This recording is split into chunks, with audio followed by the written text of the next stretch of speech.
turbo, which is interesting. Yeah. Sorry, that's all. I'm just trying to mull it over. I feel like the advantage, I mean, we've seen the turbo cleave go against RMD before. I feel like we've seen it in the finals, we've seen it over and over. I still feel as though the KFC probably would have been a better choice just because the control, I think, is better than the defensive plays coming from the enhancement. That's just my opinion, I don't know. Yeah, I'm sure there's a reason why they chose the comp. They're probably a little bit more confident with it, playing the matchup as both comps. But it looks like Generis choosing to open up on Tony Jr., not really able to make too much happen. Actually, the kidney shot coming out onto Supatease, they're going to open up on him. The frozen orb comes out, but he is going to bark skin. He should be okay for now. Tony Jr. spamming out those heals, does get in bear form. The bash comes out. I'm not sure who he actually bashed there. Maybe Generix, and he trinketed it. But Supatease getting away from that initial opener, not using his trinket, and only really having to use bark skin. Yeah, and Generix with that trinket down now, it's going to be a little bit harder for him to be able to line something up a little bit later. That's a very nice fear coming out into DBBDBK, fearing all of them off to the side here, and then a Stormbolt onto Generix as well. It's going to slow down that damage quite a bit. And give Supatease an opportunity to make sure that everybody's caught up well. Tony into the full clone as Lhasa is now trying to use his avatar and put out a bunch of damage here. They haven't been able to get a block out of Mageiden yet. In fact, I haven't really felt like they've been able to put him in a position where he even would be at risk of needing to use it. So they really need to be able to make something happen here in the very near future. They just have not been able to get both Tony and Lhasa able to put their the full might of their fully armed and operational battle station onto him yet at this point. But Dannycarry now taking a ton of damage, going to have to blink out of there and use the bark skin as well. And I don't believe he actually had to use anything else. He did actually use his Nature Swiftness in the middle of that, I'm sorry. So they've actually managed to pull quite a bit out of Dannycarry with a nice swap there. And now going back over onto Mageiden, they're just swapping all over the place at the moment. Now they're going on to Generix. This is kind of crazy. All these swaps, it's actually really hard to keep up with in the midst of all of this. It seems to kind of be working for them. I'm not sure. It's a little bit scary every time they do it. Now going back onto Mageiden, forcing the Ironbark to come out in the midst of that as well. Mageiden has used the entirety of his spell steal bar, trying to keep as much purged and keep as many buffs for himself as he can. And with the full stun onto Dannycarry, they actually weren't able to make much happen off the top of that as well.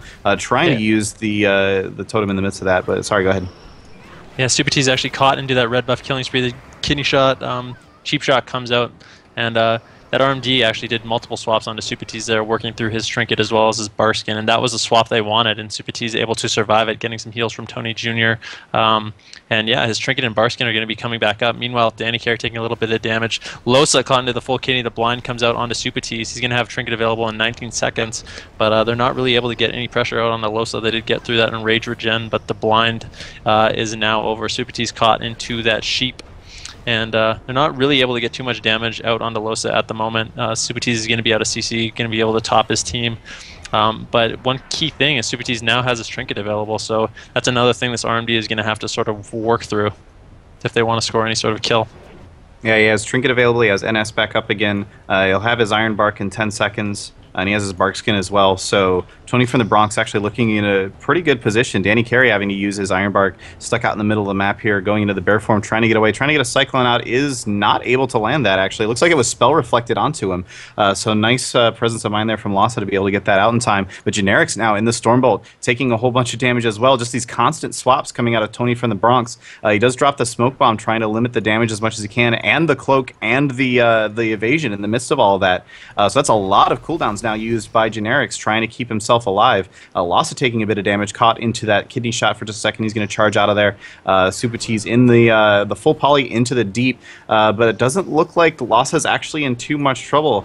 Supatease able to, I believe he actually got broken out of the sheep early. Does get the Iron Bark now onto Lhasa, and he's going to be totally fine. This is actually being played really, really well from Tony from the Bronx. They're playing super defensively, which it's really working for them. Mageiden with the Iron Bark again. He still has not had to use any of his blocks, so they haven't really been able to pull too much in terms of defensive cooldowns out of him, but I don't know if they really need to with all the swaps that they're making. Here comes the kidney shot on the Supatease. He does not have that trinket available, so he's going to bark skin that right away. and now they have baited both Barkskin and the Trinket, so we'll be looking for another swap on the Supatease. Mageiden will have his Frozen Orb available, and perhaps Generics as well with the red buff Killing Spree. So Supatease is going to be in trouble in the near future. Just camping in bear form for now, puts the bash out on a Mageiden, forcing that blink from him, but he knows he's in trouble. He's going to get to the pillar, make sure he keeps hots up on himself, or at least he needs to. Mageiden under pressure though right now. This might be his first block. Dannycarry finally out of the CC, but he's going to have to block now that he's in execute range. He's going to come out immediately, and this is the swap on the Supatease I was talking about. The red buff Killing Spree comes in, Deep Freeze, Rallying Cry, Losa trying to throw everything he can to keep Supatease alive. Tony Jr. spam healing, and Supatease might be able to get away by the skin of his teeth, and he is able to survive that red buff Killing Spree Frozen Orb with no Trinket, no Barskin. Very well done by Tony Jr. and Losa, throwing out the peels and abilities they needed to keep Supatease alive. Yeah, definitely. They gave him just long enough for that CC to wear off. He could pop the Iron Bark, he could pop the Displacer Beast and get out of line of sight. While also now in a clone. Dannycarry taking a little bit of damage, but it looks like DBBDBK is going to go back to their sort of defensive ways and try to keep both Tony Jr. and Losa locked down as much as they can. Tony actually popping the Shamanistic Rage, trying to keep himself alive here, as he is taking a little bit of damage, and Supatease is caught into a whole bunch of polymorphs at the moment, but it doesn't look like it's going to be enough damage to really be scary with that Shamanistic Rage active. And Tony Jr. is going to be pretty set at the moment. Now Dannycarry into a Stormbolt, taking a bit of damage. He's having to sit here in bear form. He's going to be fine for now, I think, as both teams are once again just trying to sort of stabilize a little bit. And things are actually really, really even. The mana is even between Dannycarry, Dannycarry and Supatease. The damage output has been really even. Mageiden still has one block available, and in terms of cooldowns on the other side of the board, they're actually running out of them. But it just seems like this is a very evenly matched game, and we're actually now, for the first time today, I believe, actually getting into dampening at 9%. Yeah, like you said, 10% dampening coming in. Mageiden taking a little bit of damage, but I don't know who has an advantage in a battle like this. I mean, Tony Jr.'s one of his big advantages coming into this matchup is his off heals, and the further dampening goes, the less effective that's going to be. Supatease caught into the defreeze. He has no Trinket available, but Losa coming back, making sure to prevent that Ring of Frost, but he's just going to cast the Polymorph, and now Tony Jr.'s in a lot of trouble. Supatease has no Trinket available. The Shamanistic Rage as well as Ascendance coming out from Tony Jr., trying to sustain himself and keep himself alive while Supatease is still in the CCs. The Cyclone comes out, but Supatease able to get off that NS and sort of top Tony Jr. off, and he's going to be okay for now, but they did get that Shaman wall, and I mean, Supatease has no Trinket, so the next swap on to Tony Jr. could be big, big trouble for him. Yeah, he's been doing an amazing job keeping himself alive through the CC chains that go out onto Supatease, but he can't keep that up forever. He's now starting to run out of mana himself, so they need to be able to reverse something around here and make something happen. Looks like they're trying to make something happen on a Mageiden, but both Losa and Tony Jr. caught into a Frost Nova and a stun there. That's going to shut that down in a hurry. Supatease now into the full deep, and it looks like he might actually get ringed. No, he's not actually going to get ringed off of that. So he is going to be able to get the Iron Bark out onto Tony Jr., who once again is just trying to keep himself alive. He's getting some hots from Supatease, but Supatease actually got locked on his clones, so that could be a little dangerous here. Yeah, no, actually it's going to be fine because Tony Jr. is now cloned at full health. They're trying to switch this around onto Mageiden. He does have both of his blocks available once again. The Cold Snap has come off of cooldown, so it's going to be a lot of work if they want to try to get through both of those blocks, but I feel like their aim here, the Killing Spree coming out there just very briefly onto Losa, but it looks like he's going to be totally fine out of this as he does die by the sword. But yeah, I feel like what Tony from the Bronx needs to be aiming for at this point is another really good swap onto either Dannycarry or Generics. Probably Dannycarry, I think, is gonna be their major kill target if they want to be able to pull a win out here. And Tony Jr. actually spamming out so many heals, he's almost doomed. He's going to be able to slowly recuperate that mana, though the bash coming out onto Losa, sheep onto Tony Jr. And I know they're going to want to get some CC out of Supatease, but he's doing a good job avoiding it. Finally, the blind comes out from Generic. Supatease is going to immediately trinket that. He does get defreezed. I'm not sure if it's going to be followed up by... he got Nova. Not sure if it's going to be followed up by a defreeze, but...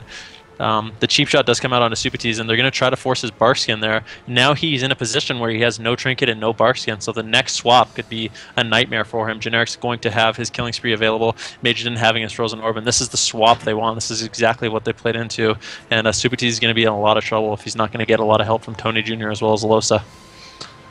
Yeah, in the midst of all of this, Dannycarry has actually managed to get a ton of mana back. He's up back around 80%, 74% at this point. So I feel like the time is now ticking as we're in 27% dampening for Tony from the Bronx to be able to make something happen here soon. And I'm actually starting to really worry that there might not be something they can really do at this point. The Ironbark does come out on the Mageiden, and Dannycarry having to sit in a bear form quite a bit, but that swap is coming very, very shortly. It actually looks like they're trying to make something happen on the Supatease right now. It doesn't actually really do much as he is able to get into that bear form and just sit in that for a second. But now the deep onto Supatease, he's going to follow that up with the ring and a sheep, so he's going to be stuck in that for a little while here. Stormbolt comes out onto Dannycarry, but Tony Jr. having to pop the Shaman and try to keep himself alive in the midst of all this. He's doing a great job with it, though. He's actually managed to get his mana up quite a bit to the point that he was able to get a couple of healing surges off in the middle of that, and now Supatease is back out of that CC chain yet again, and they're now trying to turn around on the Mageiden and get at least one of his blocks back out of him.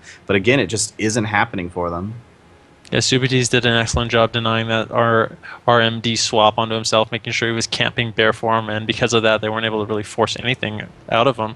Tony Jr. still doesn't have a Shaman available for another 20 seconds. Supatease caught into the full defreeze. He doesn't have a shrink available for another 10 seconds, but Mageiden interrupted on that Ring of Frost, and Supatease was in bear form, so he wasn't able to get out of that polymorph, and now he's actually caught into the full polymorph. Tony Jr. could be in a little bit of trouble here. Like I said, his dampening so high, his off-heals aren't going to do anything, and Supatease forced the trinket into the full blind, and Tony Jr. is going to go down, and as dampening gets higher and higher, Tony Jr.'s off-heal is just not nearly as effective as they are in the early game at that 36% dampening.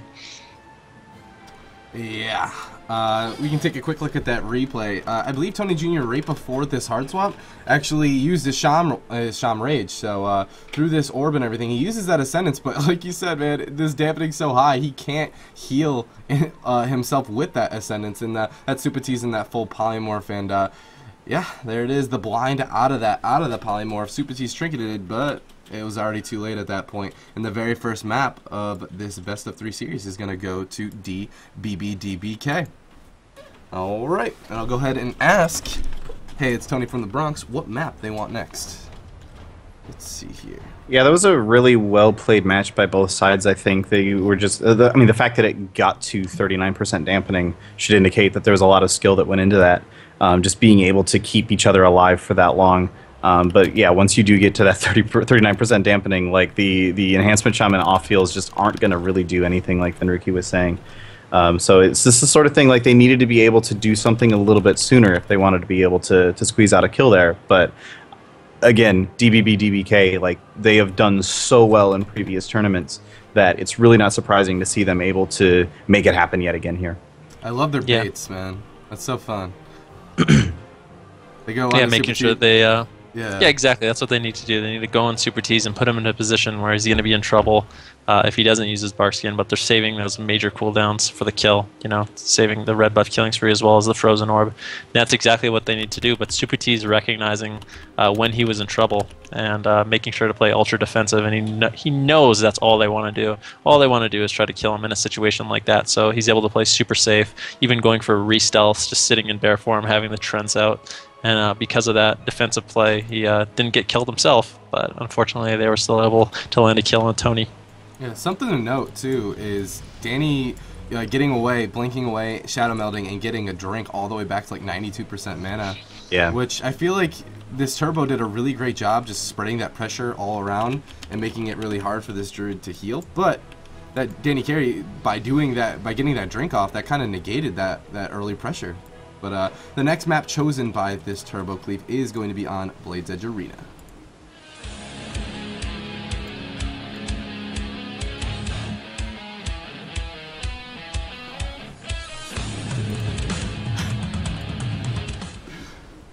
Alright everybody, welcome back to Blade's Edge Arena. And this is a tricky one. This is a Turbo Cleave versus a Rogue Mage Druid. You know, I really like the pressure that this Turbo does by like just hitting whatever is most convenient. But what do you think this Turbo needs to do to secure a kill on DBBDBK then? They seem to be able to capitalize on earlier. Like they were just getting shut down so hard early on. They need to find a way to get around the the cross CC that was just happening so constantly early on in Mageiden, and maybe Blade's Edge is the map to do that on. I'm not entirely sure, really. It's I'm not exactly sure what you can do in this situation, so we'll have to see as this match progresses. That's a nice Magma Totem, actually. Generics actually got caught in that. I'm actually very surprised. He walked directly into that Magma Totem and got pulled out of stealth, which gave Tony from the Bronx the opportunity to start putting a little bit of damage onto him. Tony Jr. now into the sheep, and this is exactly what I was just talking about. Loss has now popped his avatar, but Tony Jr. is just getting CC'd through the entirety of this, and they're just not able to put out that pressure that they really need to be able to. Supatease actually having a bark skin in the middle of that as well. Mageiden does dip a little bit low here, and he did actually get locked out on his Frostbolt, so the Iron Bark is going to have to come out. No blocks just yet. Looks like he's going to be pretty fine at this point, so they're going to go ahead and swap over onto Dannycarry. Dannycarry actually drops down. Lhasa comes down after him, but Tony Jr. is actually staying up top. So that's interesting. They're actually not splitting their damage entirely with Tony Jr. on Mageiden and Lhasa beating on now Generics down there a little bit. Tony Jr. actually having to use his Shamanistic Rage in the midst of all this. I feel like maybe that was a bit of a mistake because he wasn't really in that big of a risk at that point because they're swapped over onto Supatease immediately. So maybe a bit of a mistake there. Supatease now actually having a Bark Skin and then Iron Bark just to be able to keep himself alive through all this damage. Yeah, Losa having an excellent play there, actually intervening the original kidney shot from Generics onto Supatease, so that could have been a lot scarier for Supatease. He still did have to use that trinket and Iron Bark, but he was able to save Barkskin because of that intervene, so well done by Losa there. Mageiden taking a little bit of damage, but Supatease caught into that Deep Freeze blind. He has no trinket available. Losa could be in a little bit of trouble right now, spamming out those shield barriers, and Rage Regen comes out by him. And now the full sheep onto Supatease. Losa's having to pop that parry. Tony Jr. spamming out as many heals as possible, but he could be in a lot of trouble if there's any follow-up CC. Another sheep comes out onto Supatease, and he's not out of the woods just yet. Still does have that rallying cry available, but he is able to save it with the heals from Tony Jr. Supatease now finally out of CC, and Mageiden taking a little bit of damage. Losa popping that avatar, trying to turn around the damage onto DBBDBK, and they are pressuring Dannycarry quite a bit. He is forced into that bear form. Caught into that full storm bolt, and he's going to have to trinket that. So now Dannycarry has no trinket available, but they are swapping onto Losa. Supatease caught into that full ring. Tony Jr. caught into a clone. Losa now in a 3v1 situation. He's in a lot of trouble. If they can get any follow-ups you see onto Supatease, they are not able to. Oh, there comes the DR Sheep, but he is able to get that Iron Bark out, so Losa should be just fine because of that little CC gap. Yeah, and Tony Jr. has been spamming his healing surges as much as he possibly can too, but we're not even into dampening yet, and he's already out of mana, so he is not going to be able to keep that up as this game progresses. So I feel like Tony from the Bronx really on the back foot here, even on their own map pick, really looking scary for them at this point. Supatease now caught into that deep, Lhasa in the kidney as well, and Tony into the clone, so that's interesting, like triple CC. Why not just CC everybody? But doesn't actually seem like they were able to make much happen off of that. It was a little bit weird, I think. But Lhasa now taking a bit of damage. Dannycarry does actually decide to Iron Bark himself and jump back into that bear form a little bit. There was some damage going out onto him, but really there hasn't been anything too scary in terms of damage coming out from Tony from the Bronx because of all of that cross CC. The second that either Losa or Tony Jr. start to use cooldowns, the other one is just caught into CC the entire time, and they're just not able to make anything happen. Losa now once again taking a bunch of damage, dipping down below 50% health. He's going to have to use that Die by the Sword to be able to keep himself alive here in the midst of all of this. He does get the Iron Bark as well, so that's a lot of cooldowns now used to keep him alive. Maybe a little bit of a panic maneuver there. Supatease is at 100% mana. That should indicate how little he's actually been able to do anything this game. Caught in CC so much, just not able to even cast. Now Tony Jr. is going to get knocked down below into the polymorph as well. Lhasa and Supatease up top. Lhasa's going to use his avatar and try to make something happen, but again, with Tony Jr. down below, they're not able to really make much in terms of damage. He needs to have his teammate there to be able to push out any sort of damage that's really going to be scary to DBBDBK. And Supatease having to trinket that blind a little bit earlier, so he does not have trinket available for the next round of swaps that's going to be coming out. But Dannycarry having to look at his mana. I mean, it's not even into dampening yet. He's already at 40% mana. I think as sort of a long-term play, he's going to have to look to go drink, but Mageiden taking a lot of damage. I mean, this team team of Tony from the Bronx has so much pressure on this RMD. He's just forced to spam out those heals, and mana could be a real issue. And I think at this point he's going out for a drink, gets that Shadow Meld off, but I think he might still be in combat. He's just sitting there waiting to get out of combat. The drink comes in, the Prowl comes in, and they need to stop this drink. But Mageiden and Generics under a lot of pressure, so Dannycarry not actually able to get too much mana there So well done by them, and Supatease just way ahead, and as this game is about to go into dampening, this could be a big issue for them.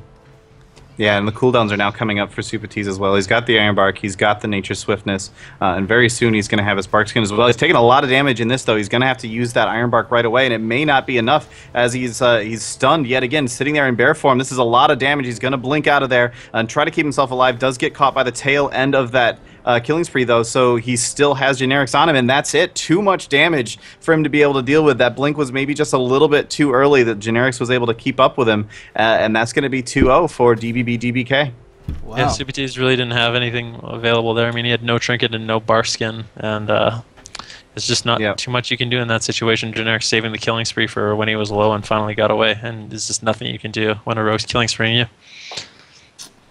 There it is, yeah, with the orb and the Iron Bark in bear form, it just wasn't enough. He gets away, he Nature Swiftnesses himself, but it just wasn't enough to keep him going. His Shadow Meld out of desperation, but Generics is right on top of him, and he lands that kill. And that is going to be 2-0 for DBBDBK, and they will advance. Let's take a quick look at the bracket just